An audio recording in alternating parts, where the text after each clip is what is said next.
Bismillahirrahmanirrahim. Assalamualaikum warahmatullahi wabarakatuh. Sampurasun.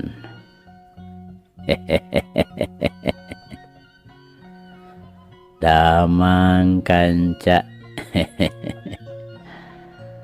Tepang deui kanca sareng Abah Awi.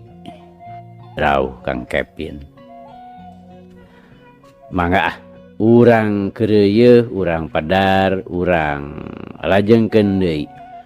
Muga wae ieu carita janten bahan kanggo urang nggoni ngeusian kahirupan dunya anu saena atuh urang anggo ku urang anu awona urang tebihan. Sok kanca madep kum ka kanca Abah wargi-wargi Abah sakuliah dunya. Nyanggakeun Gumilar yasana Bapak S. Sukandar.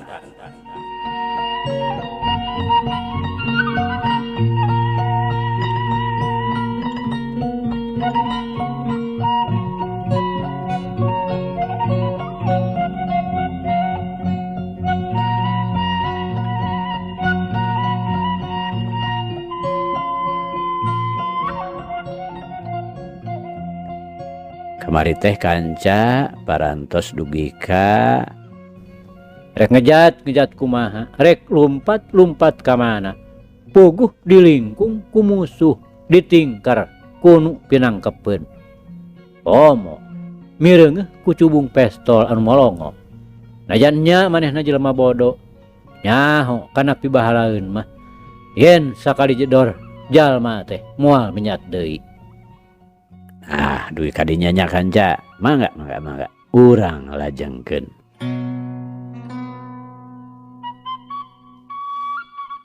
Nah, si lain make lumpat, Mana surat pasna si lain ngareng teh? Asmita, mana? Juragan bos nyamperkeun bari ngamang-ngamang pestolna. Asmita mani ngayak-yak beungeut sepa awak ngadeg-deg. Puguh rumasa kana kasalahanana. Kata mah geus asa dijedor we pestol teh. Di dunya ngarasa betah keneh. Oge melang ka anak jeung pamajikanana. Ayo jawab sia. Juragan bos nafsu geus teu kaampeu. Man kaprot we.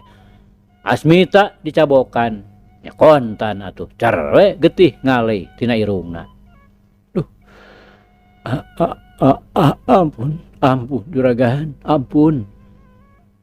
Asmita teu sirikna acong-acongan, bari ramai Cipanon, getih ngalih keneh tina irung, teu dipirosea. Nembalan tuh sia, babi. Ori hiuk we suku juragan lurah kana careham Asmita atuh cer, getihna beuki ngucur. Asmita ngajengjehe. Aduh,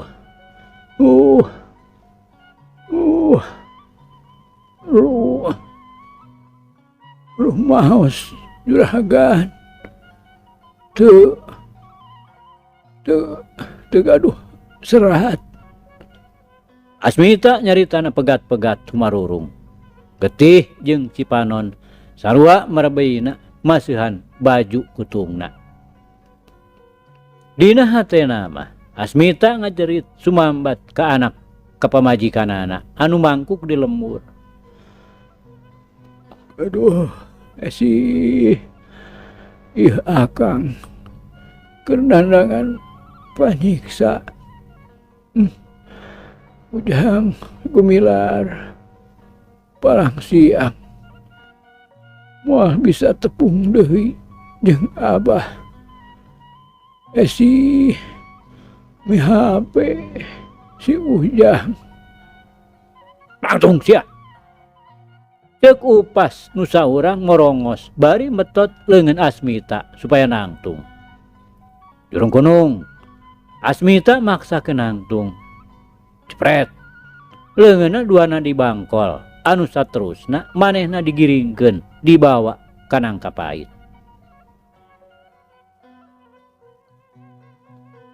Kanca dangu sadayana ari si Usin jeung si Warma nu ti tadi oge narempokeun bari alandeprok.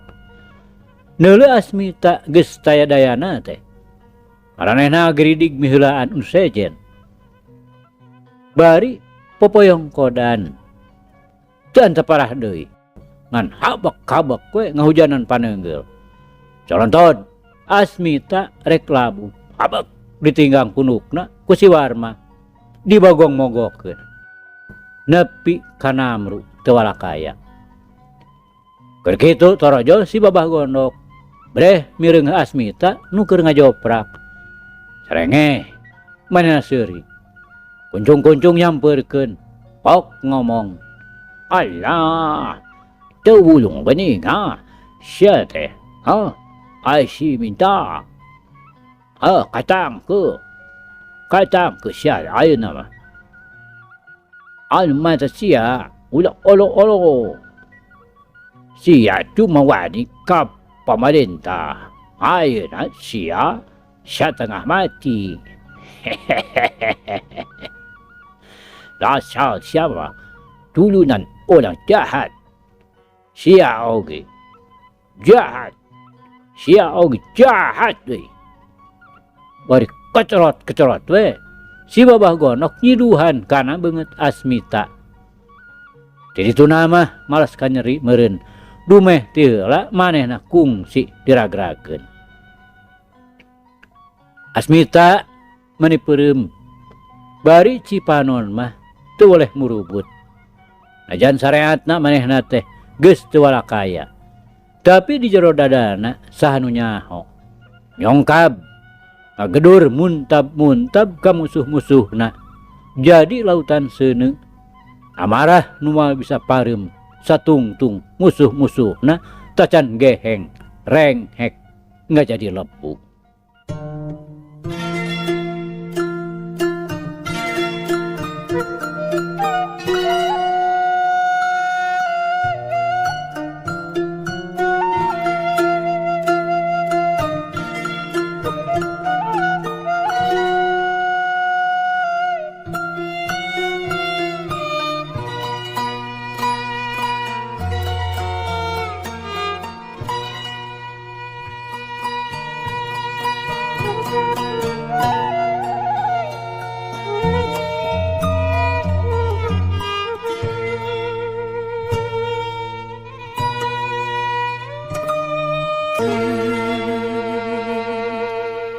Kanca dangu sadayana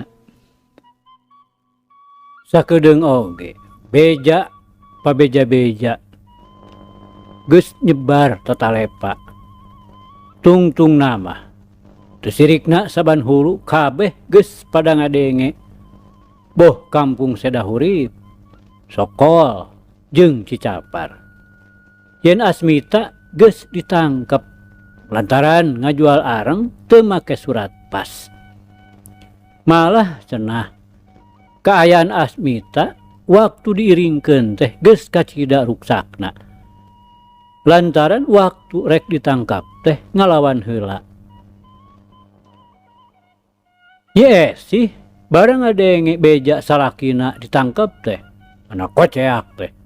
Manehna ngajerit midangdam aluk-alukan bari ngagugulung budak. Kumapang sasambat nyambat salakina. Aduh, Kang Tata, kumaha abdi ditinggalkeun mah. Kang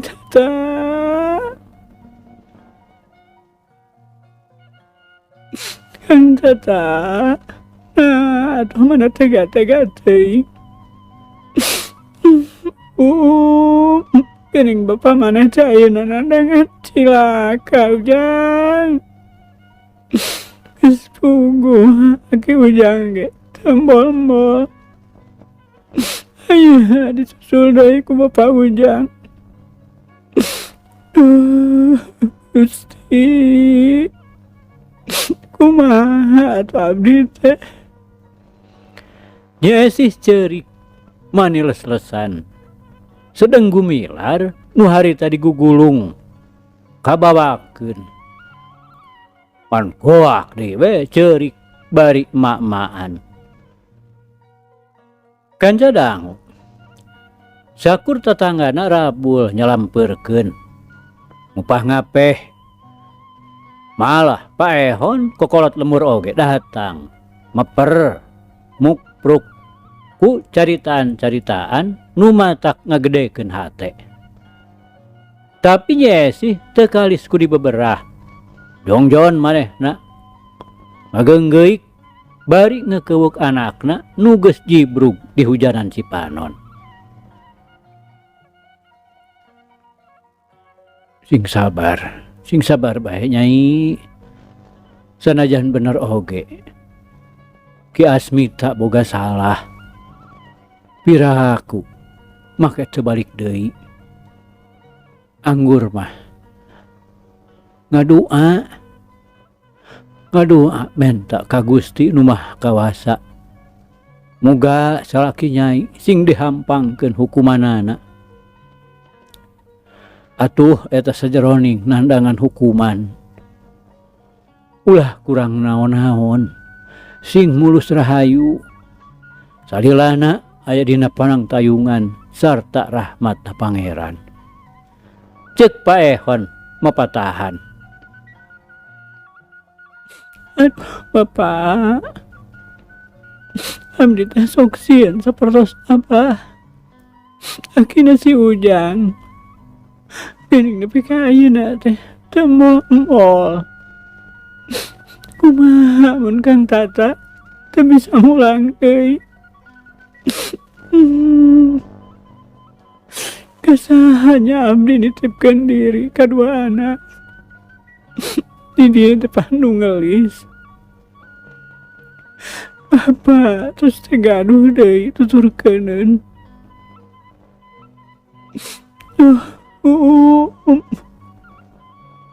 Gumilar kaperi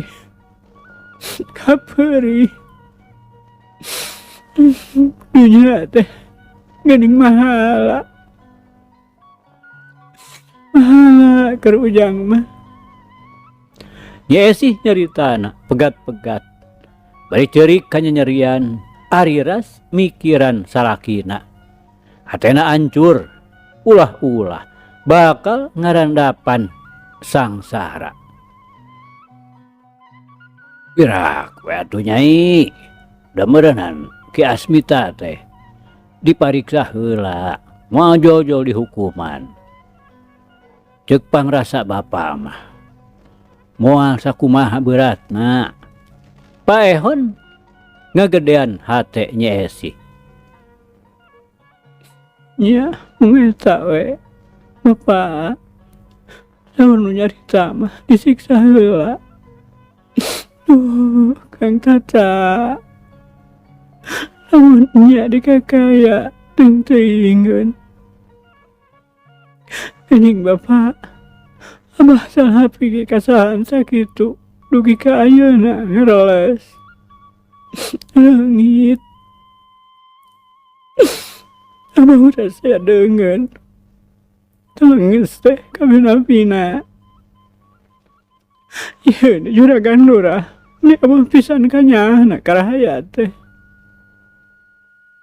Boa sih. Pan ari beja mah beje. Sok tarasa hinasna. Ceuk Pak Ehon bari ngalimba. Ariras ku caritaan Nyi Esih anu nyebut-nyebut Raja Deungeun. Ku kitu teh mah da nya. Sok sanajan ukur beja, kapan kajadian di Cimareme oge sakitu kejemna anu karandapan ku para kanca Haji Hasan teh. Pasosore torojol unan ngalongok ti sadahurip. Atunya Esih teh beuki tambah kasuat seitna matak pikawatirenaker. Panon carindul buuk kusut ruwag rewig bari ngageunggeuk ceurik kanyanyerian. Bluk we nyuuh kana golodog. Sedang Gumilar mah tetap ditatangkep. Unan hatena ngahalas nempo kaayaan Nyi Esih. Sanggeus mapatahan sakadarna manehna janji yen isukan rek maluruh ka Garut. Oge manehna nyanggupan yen rek nyumbang sabenyeureun sasieun boh ku beas atawa ku duit. Malar Nyi Esih ulah ripuh teuing dumeh ditinggalkeun ku salakina. Reup peuting kaayaan di jero lembur teh rehe combrek.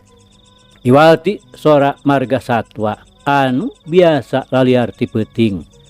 Raeng patembalan. Sakapeung kadenge sora embe meulah jemplingna peuting mutuh mata keung. Di imahnya Esih katempona ti seunaker. Gumilar nu biasa ceceleukeuteukan teh mun keur diheudayan ku indungna harita mah teu kadenge sora-sorana acan. Imah kawas nu taya eusian. Tatanggana nu dareukeut ngarasa curiga sok sieun Nyi Esih kumaha onam. Heg ditarempo tina bilik anu marolongo. Katempo Nyi Esih keur aniprek we emok cabok. Najan teu kadenge sorana, jelas katara tina caangna cempor yen Nyi Esih keur ceurik. Beungeutna baseuh cipruk ku cimata nu ting borelak ka caangan. Gigireunana Gumilar keur ngagebra we. Puguh budak can ngabogaan pikiran naon-naon. Mireungeuh nu jadi indungna hujan Cipanon teh kalah katibra. Geus karuhan Nyi Esih aya sarta teu matak pika salempangeun. Leos deui nu ngarintip teh baralik ka saimah-imahna. Bari mawa hate nu ngarakacak. Ngalas ari ras mikiran nasibna Nyi Esih nu ditinggalkeun ku nu jadi salakina. Anu boa jeung biheung kumaha nasibna. Peuting eta beuki jempling. Pangeusi lembur geus pada ngagebra. Ngareureuhkeun kacape balas digarawe ti beurang. Ting porongkol disimut sarung. Puguh angin sakitu ngagelebugna asup tina liang-liang bilik salancar. Tapi pikeun nu biasa mah teu matak teuing jadi gangguan. Angin-angin ngagelebug, heuai mah tetep merelek. Anu antukna mah war deui we sare tibra dipepende ku jemplingna peuting. Juringkang, juringkang, aya nu sasalingkeran malibir kana tatangkalan nu aya di buruan imah Nyi Esih. Sanajan harita keur meujeuhna poek bulan, tapi da puguh bentang-bentang mah baranang ting karetip ting kariceup di luhur langit. Teu burung najan ukur remeng-remeng jelas katembong nu ting juringkang teh lobana tiluan. Tuluy ting gilisir kana bilik naroong ka jero imah nu damar cemporna masih keneh tembong ti luar ngaganteng burung. Cacan sare ceuk nu saurang. Kabeneran euy urang arasup we ketrok lalaunan. Tembal baturna. Pojengkang nu duaan murupanto. Hati-hati pisan. Trok, trok, trok. Nu saurang ngetrokan panto. Tapi ku Esih mah kadenge atra naker. Saha? Nyi Esih hatena tugteg. Ulah-ulah nu datang teh salakina. Akang, piwarangan jang Asmita. Tembalna. Kebeg. Ter. Nyi Esih mani ngadeg-deg bakating ku ngarasa bunga nu lain di kieuna. Eukeur mah ti tadi oge manehna teh ngajentul mikiran salakina. Ari ieu ayeuna nu datang ngakukeun ti tahanana. Geus teu panjang mikir deui. Sumawona mun boga hate timburu goreng mah gancang manehna muka panto Brai dibuka. Bus eta jelema teh asup ka jero. Kukupingan teh di barang ku Kang Tata. Di mana ayeuna salaki abdi teh? Nya sih bangun teu sabar. Beungeutna geus mimiti tembong marah mai. Cipanung nu tadi ngagarendang keneh disusutan ku pangais anakna. Shh. Ulah tarik-tarik deui bisa aya nu ngadengieun. Maklum, salaki nyai ayeuna depan kerja di buronan.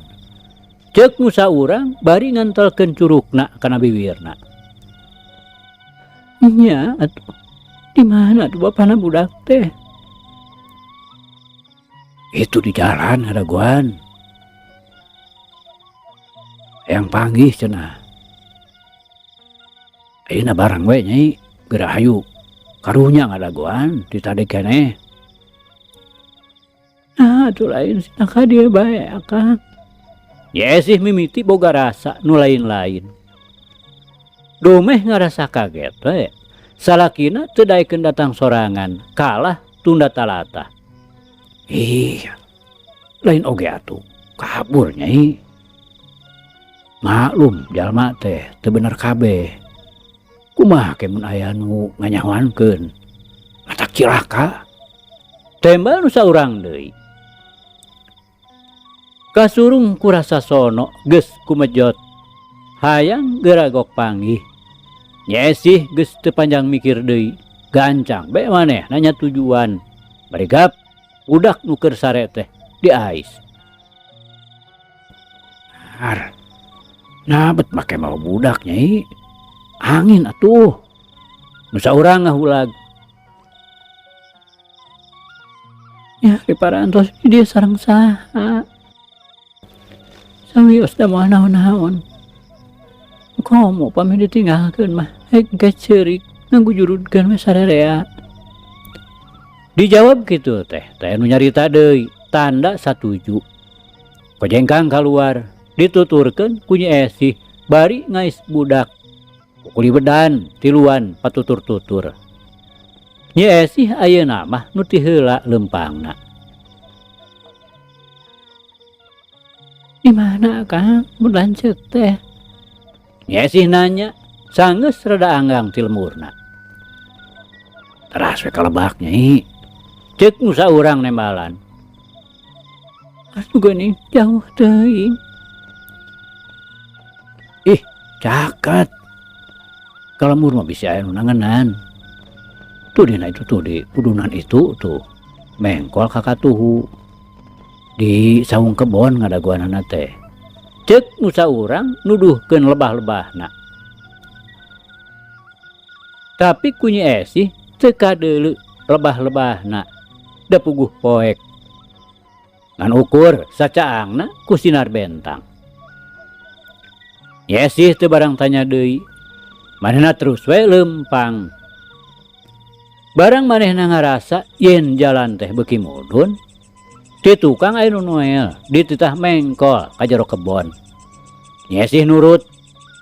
Ayeuna manehna di tengah pairing-iring ku kurubutan di jero kebon. Teu lila, reg lalaki nu dituturkeun teh eureun. Si horeng geus nepi ka saung kebon. Kadeuleu belegedegna saung rangon. Di mana Kang Tata teh Kang?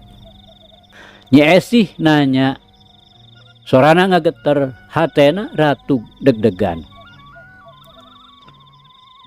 Itu di luhur. Naek we Nyi. Tembal nu saurang bari nyurungkeun Nyi Esih. Dibantuan sina naek mapai hambalan taraje. Tepi ka luhur breh katempo. Sarayan poek aya 2 jelema keur dariuk rada pajauh. Nyi Esih sajongjongan nelek-nelek. Tapi teu sidik da puguh poek. Solongkrong nu saurang kadeuleu nyampeurkeun. Gedewak we nyekeleungeun. Saha ieu teh? Nyi Esih nanya. Leungeun nu dicekel teh teu dikepeskeun bisi nyaan salakina. Akang salaki nyai. Tembana lalaunan. Lain. Yesih ngepeskeun leungeunna lantaran sidik ieu jelema teh lain salakina. Ih, puguh salaki nyai ge. Geura urang damaran. Ceuk eta lalaki bari cetrek we ngahurungkeun bengsina. Brai rupana ka tembong, beungeutna koromod berod sesakuris. Iya, Kaneng Lurah. Duh, Kang Tata, tulungan. Ya abdi tulungan. Yesi ngajerit sasambat ka salakina. Geus cop dina hatena, nasib naon nu bakal karanapan ku dirina. Si Asmita mah moal datang deui ya sih. Ih, akang gantina. Usin, cokot budakna. Bawa ka handap. Ceuk juragan Barja nu satuluyna nitah turun. Najis, setan, najis. Ya anak aing rek dikamanakeun. Kang Tata, tolong. Yesih jejeritan. Si Usin ngenyang gumilar dibawa ka handap. Kujengkang. Si Usin satengah tuturubun ti saung bari nangkep gumilar anu oge ngadadak nyaring sarta terepeh dedengekan. Ngarasarewas jeung sieun puguh hudang kagareuwahkeun turug-turug dedeuleunana poek deui. Ulah boro budak kolot oge matak ting sariak bulu punduk mun taya batur mah. Kalawan taya ras-rasan pisan, budak teh dibekem. Nu saterusna diwawalan lamak sosoehan pangaisna. Raketak ditalian ku samping pangais supaya ulah bisa budi. Geus teu walakaya mah sok digolerkeun dina taneuh. Ari Nyesih nu keur aya di luhur saung. Sabudi akal manehna meta babadug hayang bisa leupas tina panangkeupna juragan Barja anu harita geus salin jinis jadi setan nu bungkeulkan manusia. Leungeunna teu reureuh marepek neungeulan sarta ngarawesan kana beungeut juragan Barja. Tapi sakumaha bedasna, sakumaha rosana oge da puguh Nyesih teh awewe. Tungtungna kalah wawotan. Dila-dila tanagana leuseuh, leuleus lungse, balas babadug jeung patojer-tojer. Anu antukna daek teu daek. Sanajan bari jeung papalingpang jeung hatena, Nyesih teu walakaya kari tumamprak kana nasibna.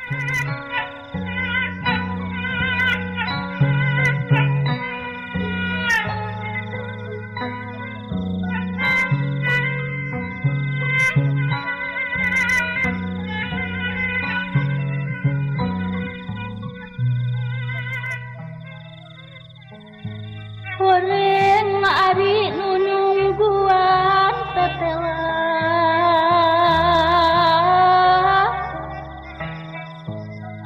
Ambon Kanca dangu sadayana angin peuting ngagelebug nebak kana dangdaunan ting korosak ting keresek teu beda we tinu haharewosan. Marcawis ngaromongkeun kaayaan dua manusia di saung rangon. Nu saurang lalaki warugana manusia da jero-jeroanana mah teu beda we ti idajil balongkotan. Nu saurang deui awewe nu kaayaanana letek lungse teu beda we ti kapuk kaibunan. Geus teu daya teu upaya taya tangan pangawasa. Da puguh ge tanaga awewe. Naon hartina lamun dibandingkeun jeung tanaga lalaki anu kaayaan dirina sasat geus karanjingan iblis. Kaentepan setan laknatullah anu geus padet pinuh ku nafsu angkara murka. Sanajan satekah pola manehna meta ngayakeun perlawanan pikeun ngabela kahormatan. Tapi akhirna ngan saukur bisa ngecelakeun Cimata. Paribasa awewe mah deket deuleu Pondok Lengkah ari kabisa ngan ceurik. Tapi najan bari sigana nu geus sadrah pasrah.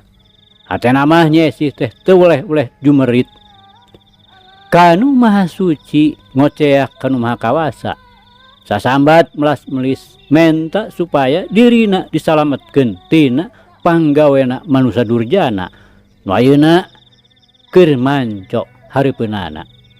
Anu moal memenitan dige bakal ngagadabah kahormatanana. Memang dina kaayaan nuker sakitu sulitna. Dina mangsa di mana leungeun-leungeun manusia geus teu karong bakal bisa mere pertulungan.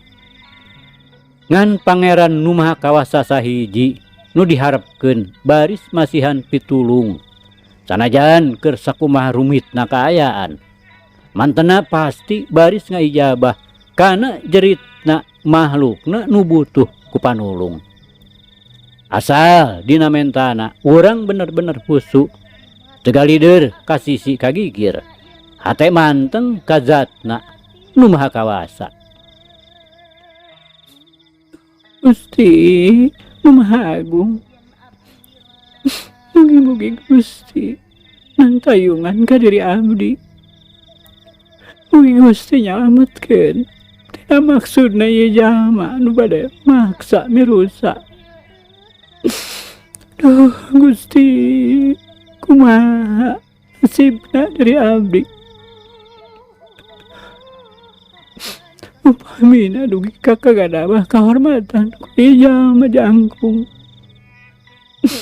Saya nyuhunkeun dicabut we nyawa abdi Gusti. Abdi pasrah, abdi ridho. Yesi sasambat di jero hatena. Muntang-muntang ka pangeran bari panon mah peureum. Si panon marbei maseuhan dua pipina. Sanajan bener harita teh poek, tapi manehna teu kaduga kudu mireungeuh rigigna eta jelema nu bakal ngaut-ngaut kahormatanana. Juringkang, juringkang. Di sisi kebon teu jauh ti saung. Aya nu ngajuringkang. Tayap lalaunan ngadeukeutan saung. Tetela hiji lalaki jangkung badag. Dina rigigna kukuli wedan pipireun saung. Mang Dekong. Kitu ngaranna eta lalaki teh.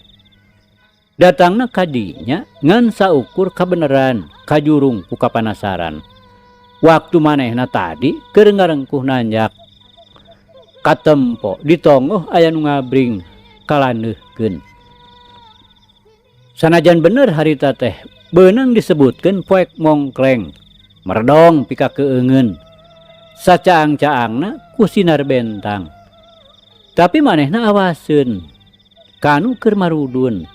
Begituna mah teu matak heran pikeun Mang Dekong. Anu geus biasa liar ti peuting.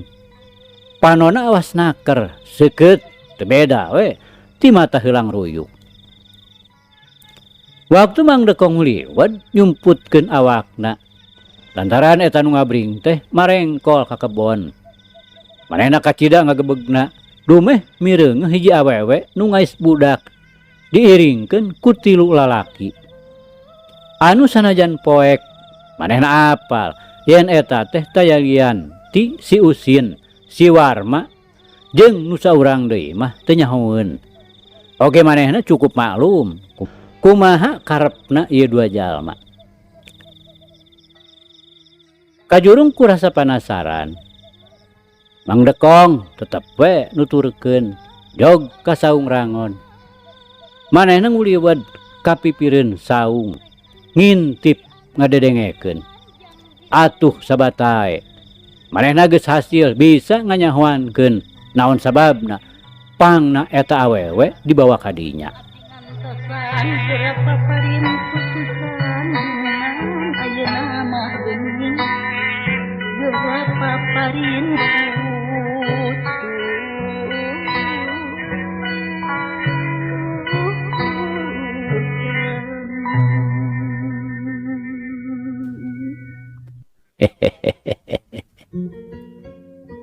Aduh kanca, cak cak cak cak cak cak. Ieu carita urang pungkas heula kancanya. Insyaallah enjing jaga ninggeto. Ieu hanca urang lajengkeun deui. Muga urang aya dina kasehatan bari aya dina widi Gusti masih kena dipaparinan yuswa. Hatur nuhun kanca. Hatur nuhun. Ieu carita urang tunda di hanjuang siang, teudeun di handeulem sieum.